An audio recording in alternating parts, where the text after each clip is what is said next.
U ime Otca i Sina i Duha Svetoga. Amen. Gospodin s vama. I s duhom tvojim.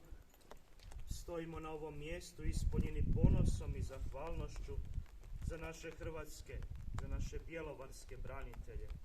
Branitelje koji su svoj život položili na oltar domovini, ali svakako se sjećamo i mnogih i onih koji su ovdje položili svijeće i cvijeće, branitelja koji su živi. Zato, Gospodinu, upravljamo molitvu i za jedne i za druge.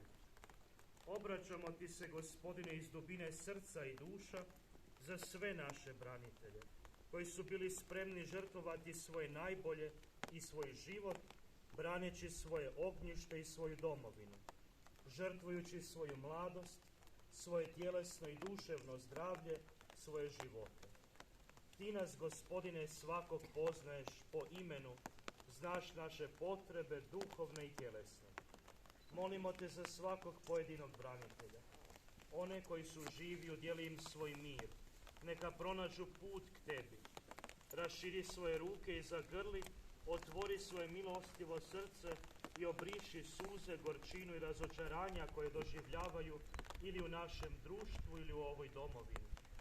Molimo te, uđi u srce i život svakoga od njih i oslobodi ih onih uspomena koje su ih opteretile.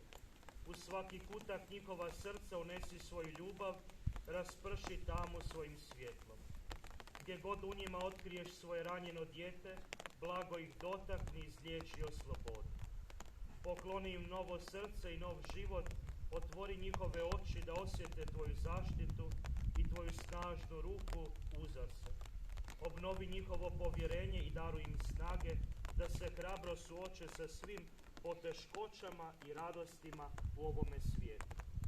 A posebno ti zahvaljujemo za živote pokojnih, preminulih, poginulih naših branitelja. Ovdje na ovome mjestu smo se od njih prije gotovo 30 godina oprostili i položili ih u zemlju.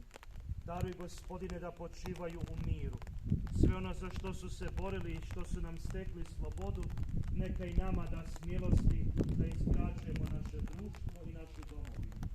Privini ih u blaženu vječnost i daruj im gledanje svoga lica u vječnoj nebeskoj domovini. Po Kristu, Gospodinu našem. Amen.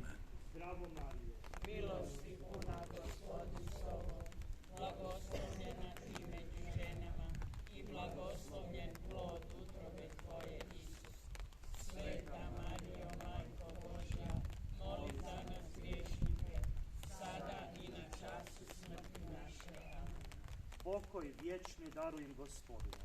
I svjetlo svječno na svijetu na njima. Počivali u miru Božjem. Amen. U ime Otca i Sina i Duha Svetoga. Amen.